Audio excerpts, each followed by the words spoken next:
hargeysa lahaa ee loogu yimi ee martida loo ahaa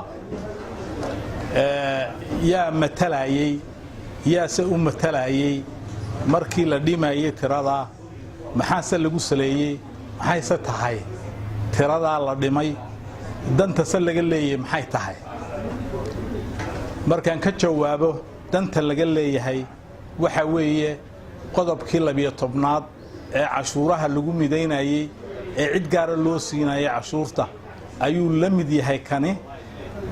oo waxa looga jeedaa in 17 xubnood inta loo samaysto nidaamka imika loo sameeyay dabeetana deegaankii magaalada lahaa xabad iyo laba ay ka helaan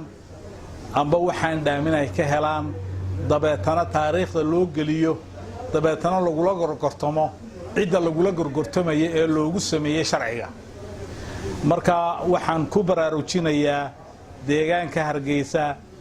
ee waliba gaar ahaan Axmed Dagax iyo Maxamuud Haybe kantaroolka magaalada Hargeysa isha gob kale meesha la yiraahdo ayay Maxamuud Haybe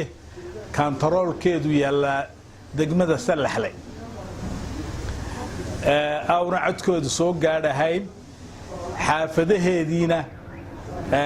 waxa la yiri goob doorasho Maxamuud Haybe baa ah يعني وخيامة عن هاد جدنا لو صار قبض بركة وحن لا هاي خيامة دا ديجان كوهكد دكتونادو هاي سويديو عدي كجويسي شان يلا باتك حبنود سديد حبنود عدي مثل سد ديجان ماذا عن صور شجنا هاي مادان كوميونتي هوي مادان هالشجان هدانا عيدي كجا جيرنا waxba kama jiraan baanu leenahay wax allaale wax ka jira ma jiraan baanu leenahay xaafada Axmed Dagax ayadana sidoo kale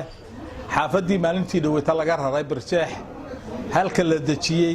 ayaa kantaroolkii gobolka Balligubadlana la keenay waxa weeyaan kama imanaya baa la yiri codna xagga waa inta xaafada kaliya ayuu ka imanaya baa la yiri waa khiyaamo sideeda u taala waxaan leeyahay deegaanku ha kaco hadiidaan qorshahaas waa qorshe khiyaamo ah waa qorshe la idinku muransiinayo reerihiina waa tan la muransiiyay ee la yiri laba walayba isqabsay timaa la isku wada xidhay marka waa majara habaabin majaraha la idinka habaabinayo marka deegaanka waxaan ugu baaqayaa oo runtii baaq dheer aan u dirayaa inay isku soo baxaan oo xaqooda doontaan oo ay isweydiiyaan kolba shaxdan loo dhigay aanay matalaada ku lahayn waxay ku timi waxa kaloo calaamad su'aal saaran tahay bal sideed xubnood waxa loo gooyay ha sheegaan cidda samatalase deegaamada ha u timaada deegaanka oo yaanay noo soo cumaamadan annaga kolba waxaan raalli laga ahayn amba jindagaaga watee ha la isweydiiyo oo dadku xaq bay u leeyihiin deegaankooda inay ka taliyaan xaq bay u leeyihiin matalada deegaankooda xaq bay u leeyihiin wixii ka socda deegaankooda inay ogaadaan marka waxaan leeyahay deegaanka Hargeysa ha isku soo baxaan ha isweydiiyaan ma diidanin doorashada laakiin xaq darradaan u diidanay ma ogolin xaq darro mana yeelano mana aqbalano deegaanka intaasaan leeyahay dhinaca kale boqor Raabi ayaa taageeray wax garadka iyo dhalinyarada gobolada galbeedka Soomaaliland oo tabasho ka muujiyay saami qaybsiga isagoo sheegay inay garab taagan yihiin shacabka awdal waxa kaloo aan leeyahay waan ku taageersanahay qolada reer awdal ee xaqooda sheeganaysa xaqooda waa ku taageersanay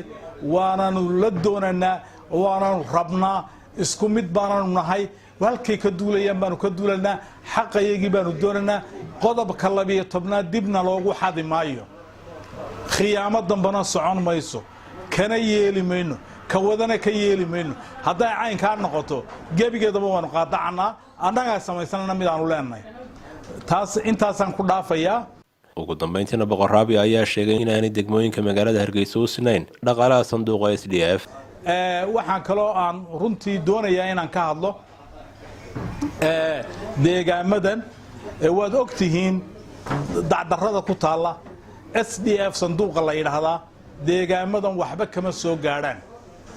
cid gaara baa la siiyaa cid gaara bay gashaa cid gaara maamulata cid gaara ayaa shaqo ku leh waxaan u sheegayaa qolada dhaqaalaha bixisa SDF la yiraahdo ee European-ka la yiraahdo waxaan leeyahay ma cid gaara ugu tala gasheen mise ummadda Soomaaliland baa ku caawiseen haddii ay su'aashu tahay cid gaaraan ugu tala galay qaato ha noo sheegin oo ha noo keenina hadday tahay Soomaaliland baa lagu caawiyay oo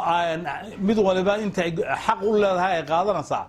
waxa weeyaan waxaanu dooranaa intii 10kii sanadood ina soo dhaafay wixii adduunku bixinayay macaawino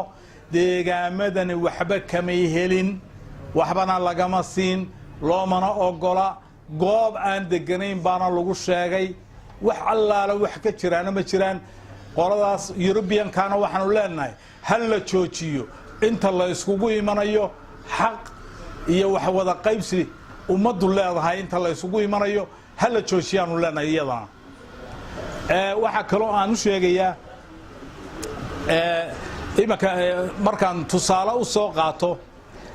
xeerka 12aad ee ummadan lagu khiyaameeyay ee lagu sharciyeeyay magaalada Burco sayladii ugu weyneed xoolaha weeye Soomaaliya oo dhan waxa weeyaan cashuurteeda waxa lagu qaadaa Berbera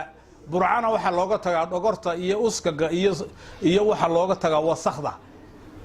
magaraasa airportka magaalada Hargeysa deegaan kale hablihii yareeray ka shaqeynayay shaqaale hoosaadka ahaa orama weeyaan baa la yiri iska daa wax kale oo ka shaqeeya iyo wax kale oo xaq u leh ka shaqeeya ma dhacdo oo ma jirto wakaalada biyaha ee magaalada Hargeysa sidii loo soo galay 30 sanadood ee dalka lagu jiray